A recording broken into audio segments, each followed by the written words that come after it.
तुम्हें देखा है जब से मैंने, बस दिन रात ख्याल तुम्हारा ही रहता है। तुम नहीं होते ओझल आंखों से जहन में, तुम कुछ ऐसे रहते हो। अपने कमरे में खिड़की के पास बैठकर आयुष सावन की बारिश को देखकर अपने रेडियो पर प्रेम से भरे हुए गीतों को सुनकर गुनगुना रहा था। बाहर के इस मौसम को देखते हुए उसे कुछ लिखने का मन हुआ। उसने अपनी डायरी में अपने बीते हुए दिनों में जीवन के कुछ खुशी के पल, कुछ अनुभवों को लिखना शुरू कर दिया। उसके दिल में मन से पहली नज़र का प्यार पर कुछ नज्म लिखने को कहा और मन ने अपनी कलाकारी शुरू कर दी। यह सिलसिला अभी चल ही रहा था कि नीचे रसोई घर से एक आवाज़ आती है, सुनिए चाय पकौड़े बना लिए हैं, कुछ और भी बनाना है बता दीजिए, मैं अभी ऊपर आ रही हूँ। यह आवाज़ आयुष की धर्मपत्नी आकांक्षा की थी। आयुष और आकांक्षा स्वयं ही एक दूसरे के पहली नज़र का प्यार थे और कुछ समय बाद ही दोनों 7 जन्मों के साथी बन गए। इस आवाज को सुनकर आयुष एक हल्की सी मुस्कान के साथ में जवाब देता है, नहीं कुछ और नहीं, बस आप चाहिए। इस सावन की बारिश में चाय पकौड़े और प्रेम के संगीत का आनंद लेने के लिए नीचे रसोई घर में काम कर रही आकांक्षा यह सुनकर एक हल्की सी मुस्कान के साथ में शर्माते हुए कहती है, जी आज बहुत ज़्यादा प्यार आ रहा है सावन की बारिश में, ध्यान रखिए जनाब, यह पहली बारिश है।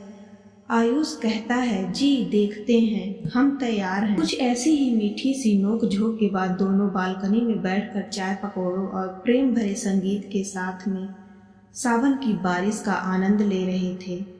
अपने पहली नज़र का प्यार को अपनी बाहों में भरकर दोनों स्वयं को खुशकिस्मत समझ रहे थे। बातों ही बातों में अचानक आयुष कहता है, आकांक्षा तुम्हें याद है जब पहली बार मैं अपने माता पिता के साथ तुम्हारे घर आया था। यह सुनकर दोनों के चेहरों पर एक मायूसी छाने लग जाती। कुछ ही पलों के बाद सावन की बारिश भी रुक जाती है। आकांक्षा कुछ जरूरी काम है यह कहकर वहां से चली जाती है और नीचे रसोई घर में बर्तन साफ करने लग जाती है। आयुष भी अपनी डायरी को अपनी अलमारी में रखकर बालकनी में रखे हुए पौधों के गमलों में भरे हुए बारिश के अतिरिक्त पानी को निकालने लग जाता है। वह अब तक यह समझ चुका था कि उस दिन आकांक्षा के घर में हुई वह भेंट आज भी सभी को याद है। आकांक्षा को शायद वह सब कुछ आज भी परेशान करता है। आयुष नीचे पहुंच जाता है और आकांक्षा का मन भटकाने की कोशिश करता है, मगर उसे असफलता ही प्राप्त हो रही थी। तभी घर के फोन की घंटी बजती है। आकांक्षा फोन उठाती है और कहती है, जी कहिए आप कौन हैं? उस तरफ से आवाज़ आती है, आकांक्षा बेटा मैं तुम्हारी माँ बोल रही हूँ। आकांक्षा कहती है, जी माँ आप कैसे हो? आयुष यह सब सुनकर थोड़ा खुश हो जाता है कि सब कुछ ठीक है। कुछ देर बाद आयुष अपने कमरे में जाकर अपने लैपटॉप पर अपने दफ्तर का काम करने लग जाता है। समय निकलने लगा था। रात का खाना रसोई घर में आकांक्षा बनाने लगती है और कुछ समय बाद रात का खाना बनकर खाने की टेबल पर लग चुका था। आकांक्षा टेबल पर बैठकर आयुष का इंतजार करती है, मगर जब आयुष खाने की टेबल पर नहीं आता है तो वह आयुष को बुलाने के लिए ऊपर कमरे में आ जाती है और आयुष को काम करते हुए देखकर थोड़ा मन और वातावरण हल्का एवं खुशनुमा बनाने के लिए आयुष के गले लग जाती है। आयुष कहता है, क्या हुआ तुम्हें? सब ठीक है? सावन की बारिश हो चुकी है मेरे पहली नज़र का प्यार। आकांक्षा कहती है, जी सब ठीक है, चलिए खाना खाते हैं। दोनों खाने की टेबल पर बैठकर खाना खाने लगते हैं। आकांक्षा कहती है, उस दिन जो कुछ भी हुआ उसमें किसी की भी गलती नहीं थी। वह सब कुछ सिर्फ समय और परिस्थितियों के द्वारा निर्मित एक घटना थी। दोनों खाना खाकर सो जाते हैं। सुबह हो चुकी थी, मौसम सुहाना था और आयुष हर दिन की तरह सुबह की पहली चाय रसोई घर में स्वयं ही बना रहा था। आकांक्षा सीढ़ियों से नीचे उतर रही थी, तभी दरवाजे की घंटी बजती है। आयुष दरवाजा खोलता है। सामने अपने माता पिता को देखकर दोनों आश्चर्यचकित हो जाते हैं। दोनों के माता पिता उनकी शादी के खिलाफ थे। उन्हें समझाने के लिए दोनों ने बहुत प्रयास किए थे, मगर उन्होंने अपनी सहमति नहीं दी थी। सभी बरामदे में बैठ जाते हैं। आयुष के माता पिता कहते हैं, जी उस दिन जो कुछ भी हुआ वह नहीं होना चाहिए था। यह नई पीढ़ी की वजह से हम लोगों को अपने विवेक को नहीं खोना चाहिए था। अगर कोई बात बुरी लगी हो तो हमें माफ़ करना।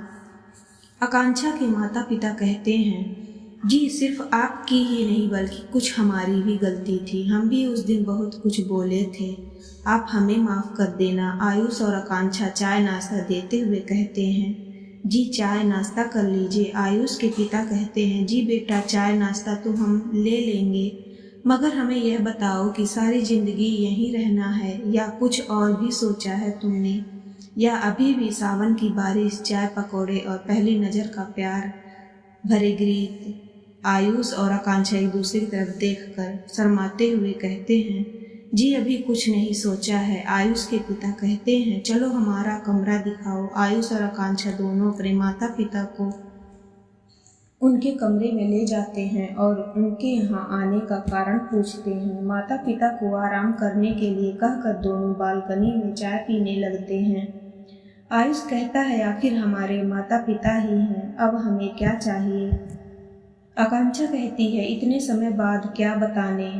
आयुष कहता है, पता नहीं तुमने क्या सोचा है। आकांक्षा कहती है, इतना आसान है सब कुछ भूल जाना। सावन की बारिश में पहली नज़र का प्यार और वो सब बातें, क्या हमें अपनी नाराज़गी जाहिर करने का भी अधिकार नहीं है? बताओ आयुष। उनकी इन बातों को आकांक्षा की माँ बरामदे में कुर्सी पर बैठी हुई सुन रही थी। अपनी बेटी की इन बातों को सुनकर आकांक्षा की माँ को बहुत बुरा लगता है। शाम का समय हो जाता है। अभी तक घर में शांति कुछ ऐसे बनी हुई थी जैसे तूफान आने वाला हो। आयुष और आकांक्षा ने अभी तक कोई भी निर्णय नहीं ले पाया था। दोनों अपने जीवन के बीते हुए पलों और उन सभी अनुभवों को याद करते रहते हैं। दोपहर का खाना सिर्फ एक औपचारिकता ही थी। दोनों अपने घर में अजनबी बन चुके थे। आकांक्षा के पिता कहते हैं, आयुष बेटा यह बताओ तुम्हारा काम कैसा चल रहा है? सब ठीक है? अगर कोई ज़रूरत हो तो ज़रूर बताना, तुम मेरे बेटे हो। तभी आयुष और आकांक्षा ने देखा कि आयुष के पिता चाय और नाश्ता लेकर स्वयं रसोई घर से आ रहे हैं। आकांक्षा ने कहा, जी मैं करती हूँ। आयुष के पिता ने कहा, अरे बेटा आज अपने इस पिता के हाथों से बनी चाय और नाश्ता का आनंद लो। दोनों माँ साड़ी, गहने और कपड़े आयुष आकांक्षा को देते हुए कहती है, पसंद कर लो, कल तुम्हारी शादी करवानी है। हमें तुम्हारे बाबुल से तुम्हारी डोली उठाकर ले जाना है तुम्हारे पिया के घर में। तब हम सब रूढ़िवादी परंपराओं और समाज के झूठे नियम और कायदे कानून के कारण सभी रस्में नहीं निभा पाए थे, मगर अब निभाएंगे। हमारे बच्चों ने अपने पहली नज़र का प्यार पाने के लिए हमारे द्वारा बहुत अपमानित होना पड़ा था। दोनों माँ से यह सब सुनकर आकांक्षा उनके गले लगकर रोने लगती है। सब उसे चिढ़ाते हुए गाते हैं, पहली नज़र का प्यार मिला सावन की पहली बारिश में, पिया की बाहों में, बाबुल के आंगन में।